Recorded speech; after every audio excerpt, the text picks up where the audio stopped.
We're going to read the book of Isaiah. The book of Isaiah. Niye tayari atatusomea kitabu cha Isaiah 38. Isaiah chapter 38. Tukianzia mstari wa kwanza hadi 7. We're going to start from verse 1 to 7. Karibu. Ndio kitabu cha Isaya 38 mstari wa kwanza hadi wa 7. Neno la Mungu linasema, siku hizo Hezekia aliugua akawa katika hatari ya kufa, na Isaya nabii mwana wa Amozi akaenda kwa mfalme akamwambia, Bwana asema yeye, tengeneza mambo ya nyumba yako, maana utakufa wala utapona. Basi Hezekia akajigeuza akaelekeza uso wake ukutani, akamwomba Bwana akasema, Bwana, kumbuka haya na kusihi kwamba nilikwenda mbele zako katika kweli na kwa moyo mkamilifu na kutenda yaliyo mema machoni pako. Hezekia akalia sana. Ikawa neno la Bwana likamjia Isaya kusema, enenda ukamwambie Hezekia, Bwana Mungu wa Daudi baba yako asema hivi, mimi nimeyasikia maombi yako na nimeyaona machozi yako. Tazama, nitaziongeza siku zako kiasi cha miaka 15, nami nitakuokoa wewe na mji huu na mkono wa wafalme wa Ashuru, nami nitaulinda mji huu. Jambo hili liwe ishara kwako itokayo kwa Bwana, na kuwa Bwana atalitimiza jambo hili alilolisema. Amen. Amen. Let's read in English. In those days Hezekiah became ill and was at the point of death. The prophet Isaiah, son of Amoz, went to him and said, this is what the Lord says, put your house in order, because you are going to die, you will not recover. Hezekiah turned his face to the wall and prayed to the Lord.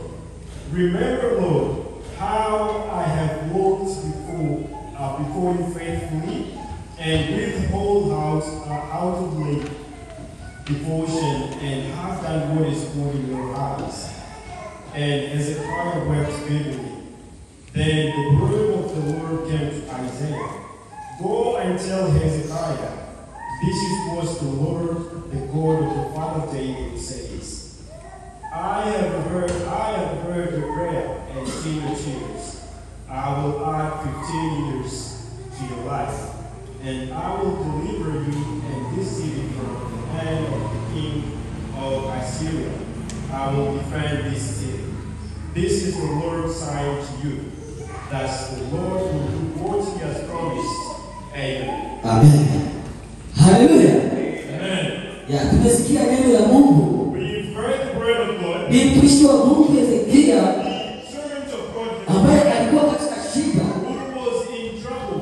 Na wakati alipokuwa katika shida, He was going through some struggles, akakuta kujuta and baadaye. then he came to regret. Acha niulize kwanza kidogo. I'm going to ask Ni you, wangapi ambao wanataka kufa? how many people here want to die? Ni wangapi? How many? Wenye wanapenda kufa ni wangapi? How many want to die? Haleluya. Amen. Hakuna ambaye anapenda kufa. No one wants to die. Hata kuna mtu akigonjwa, Even when they see anataka someone fell kufa. out, Hivi mimi nataka and kufa. then they'll be wondering if they're going to Kulikuwa die. na mzee mmoja alikuwa anamsumbua sana. Kila bibi yake alikuwa anamsumbua sana. And the wife was also Akaanza fasting. kusema nilikuwa tu nikufa. And then he said, Haleluya. Wakati yeah, atagonjwa, maneno yanapiga. he was suffering from the Unajua kaza flu. kulia yo Mungu. And then he started Mimi crying, nataka saying, nikufe. I'm Mimi na going mimi. to die. And he was saying, Sasa ushakuwa sasa kidogo now mimi nataka kufa. Inamaanisha kwamba mtu anapenda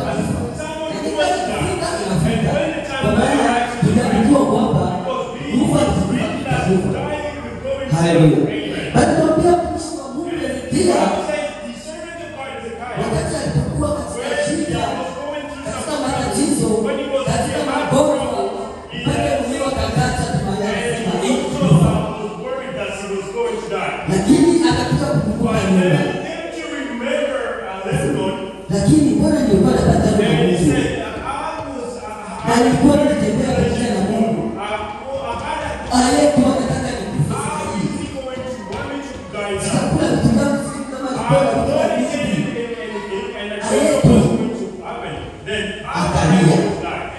kwa wanatuambia kwamba wakati alipokuwa kulia na kutoa machozi na kukumbuka mambo mengi, alikuwa ukutani. Na wakati alipogeuka katika ukutani, akaona Maria akasema, Mungu, kumbuka yale ambayo nimekutendea. Mungu wetu ni wa rehema. Mungu wetu ni wa upendo.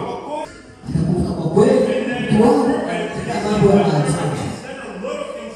Hata na mimi nimwonekee aone kwamba kuna Mungu mzima ambaye alikuwa kutumikia usiku na mchana. Mimi ninakwambia alikuwa mtumishi wa Mungu nabii Isaya aende Bwana na kumwambia kwamba anasikia kilio chake, na kama vile aliposikia kilio chake ikamsaidia katika ya kuishi miaka ngapi akasema atamuuliza kama tukisikia. Acha nisikie baada yetu ni miaka ngapi ambayo wamuelezea Hezekia.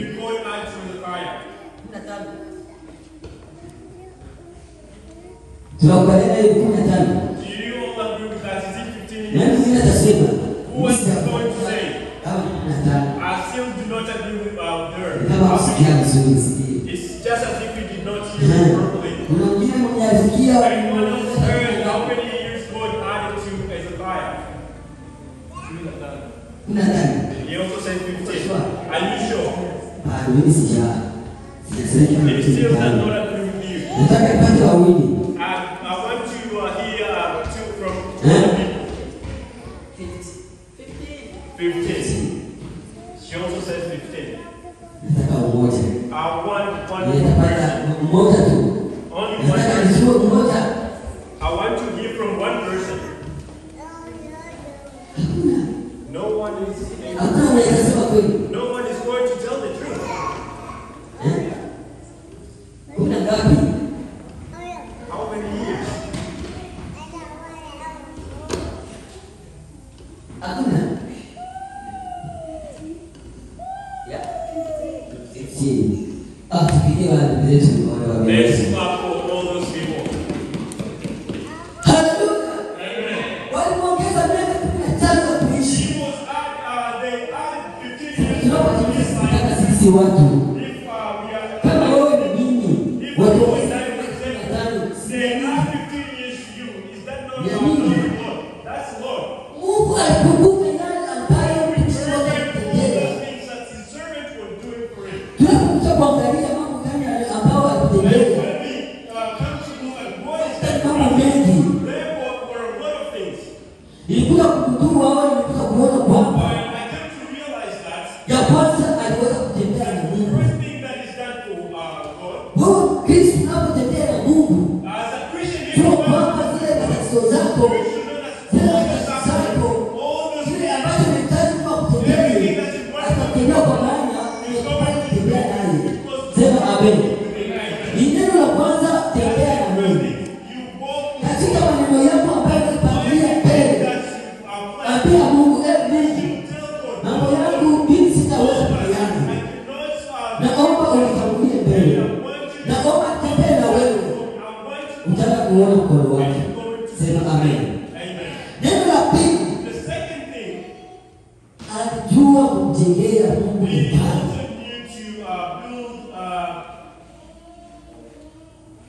Kwa maana aliweza kumjengea Mungu hekalu.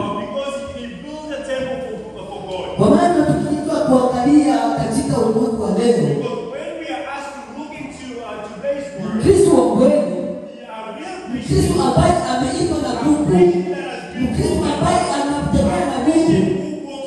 unamwona katika hali ya umwema.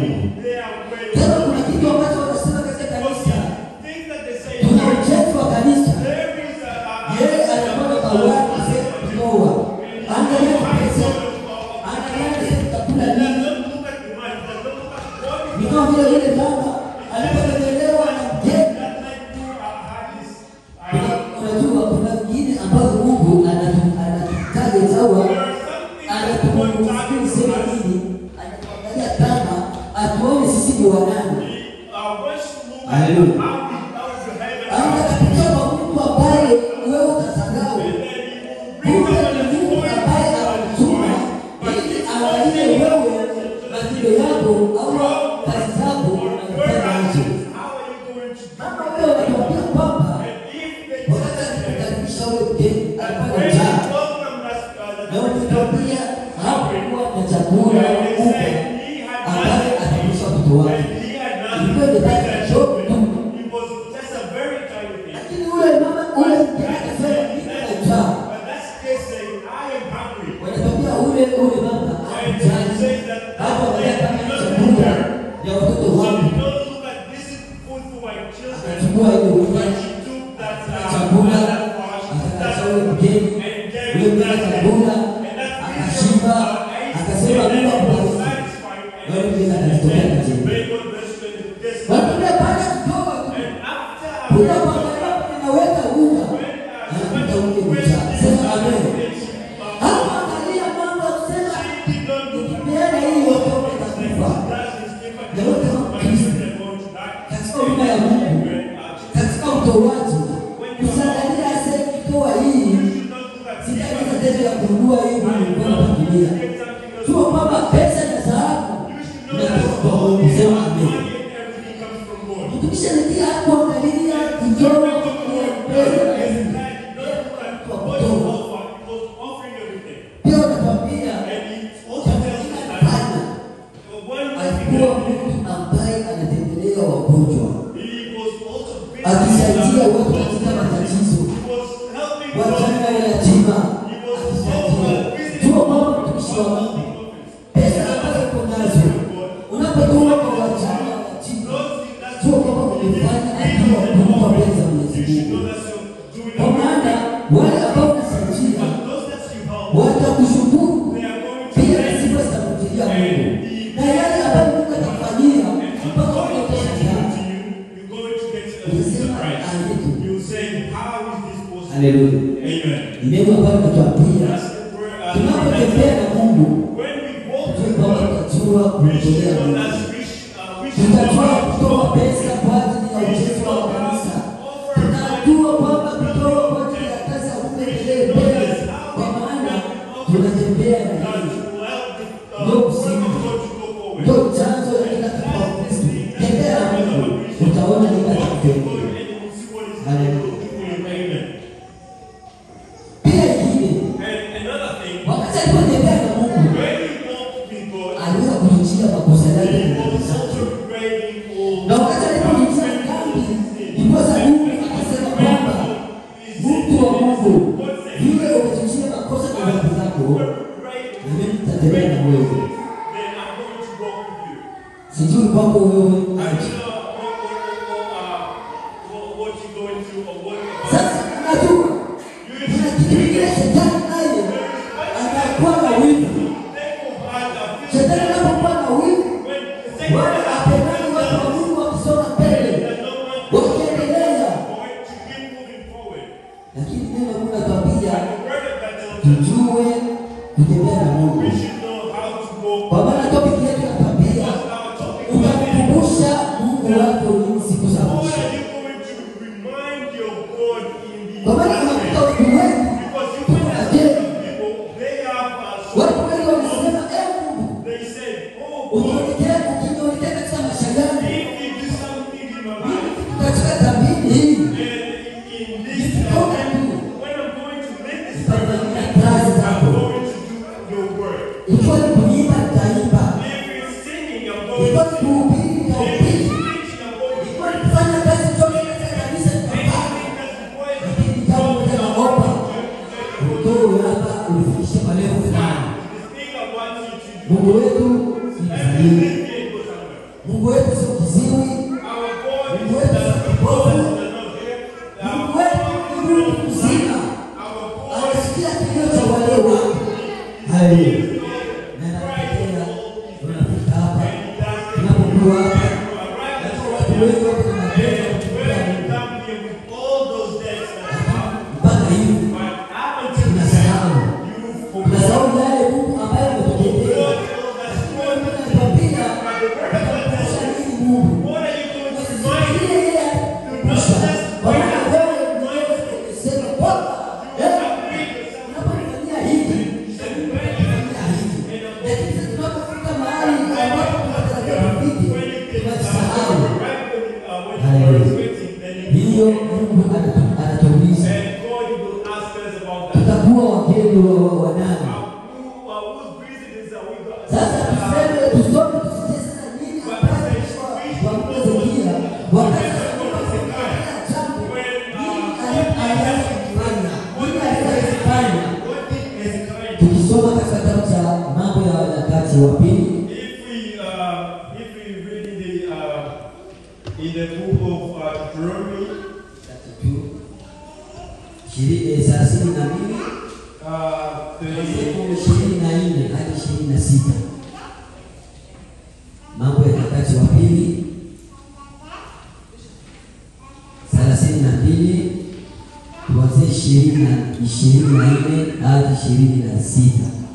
Tusikie nini sasa wewe mtumishi wa Mungu alipobarikiwa, Mungu alipomtendea jambo, nini ilitokea? we are going to read about what Hezekiah did after God did what he was asking. Tayari kusomea Mambo ya Nyakati ya Pili. Mambo ya Nyakati wa Pili 32 kuanzia 24. Sasa nisikie mtumishi wa Mungu evangelist kusomea mbele. Karibu baba. Somee Mambo ya Nyakati wa Pili 32 32 azia 24 hadi 26. Tusikie nini ambayo ilitokea sasa huyu mtumishi wakati alipoomba chochote na wakati alipobariki aliposaidia, nini ilitokea katika maisha yake? Majivuno gani ambayo ilitokea? Haleluya. Baba ya Mambo ya Nyakati wa Pili 32 Chapter 32 verses 24 to Tunasoma kwa jina la Yesu. Amen. Katika siku hizo Hezekia akaugua, Katika siku hizo Hezekia aliugua, akawa katika hatari ya kufa. Akamwomba Bwana, naye akasema naye akampa ishara. hata wakati alipomuomba Mungu, Mungu akasikia na akampea ishara. Walakini kadiri alivyofaiziwa Hezekia, Sikia sasa, wakati alipopokelewa mema, yeye huyo Hezekia akarudishiwa hivyo hivyo, kwa kuwa moyo wake ulitukuka. Kwa hiyo ikawako hasira juu yake na juu ya Yuda na Yerusalemu. wakati mwingine anatuambia wakati Mungu alipomtendea hayo, akashikwa na majivuno, akaanza kujivuna kwa yale ambayo Mungu alimtendea. Tunaenda 26. Hata hivyo Hezekia akajinyenyekeza kwa ajili ya huku kutukuka kwa moyo wake, yeye na wenyeji wa Yerusalemu, hata alikuachia hasira ya Bwana siku za Hezekia. Tuendelee. Amen. Jamaa, nataka kusikia. I think Kuna yale ambayo Mungu alikutendea wewe. all those things that God Sasa anapokutendea mambo ya maajabu. does things miraculous Sasa things, wewe inafika wakati unaanza sana kuvuka. and then you start priding yourself. Wewe inafika wakati unaanza And then you kudharau. start despising. Au kama unataka huyu mtu And gani you mtu. don't see this person as Au a kama huyu mtu ambaye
Yeye unatuambia. And the word of God tells us, Tunapomuomba Mungu when we are katika praying, matatizo zetu, in all katika our matatizo troubles, yetu, in all na our Mungu anapokutajia, and every hata time that kujivuna, you should not hata kujivuna kwa watu you should wengine. not pride, you should not Wewe shukrani na sifa hata kumpigie Mungu. Kwa maana yeye anafanya nini? Sema amen. Lakini mbele unatuambia alitembea na Mungu. Na sisi kama Wakristo, kama watu wa business, kama watu wa business, kama watu wa Australia, Mungu akutoa Afrika kwa ajili tunacheza. Mungu anataka sasa hapo na wewe na mimi ya kufikisha mahali hapa ili tuweze kufikia Bwana. Tusiwe kwa kutangatana kwa Mungu.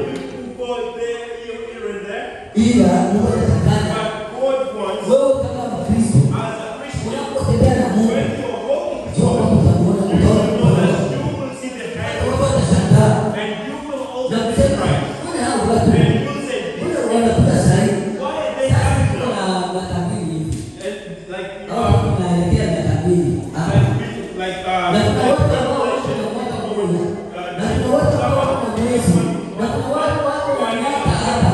Sasa mambo ambayo Mungu anatupea tunashangaa mpaka unasema ni haya nini? Hapana, atupea nini? Atupea kitu.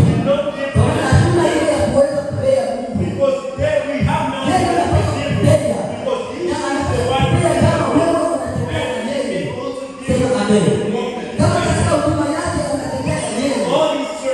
Lakini Mungu anatuambia tutamkumbusha Mungu wako nini? Tutamkumbusha kwa kazi ambayo wewe unafanya. Tutamkumbusha kwa kazi ambayo wewe unalala. Mungu anatuambia tuamke.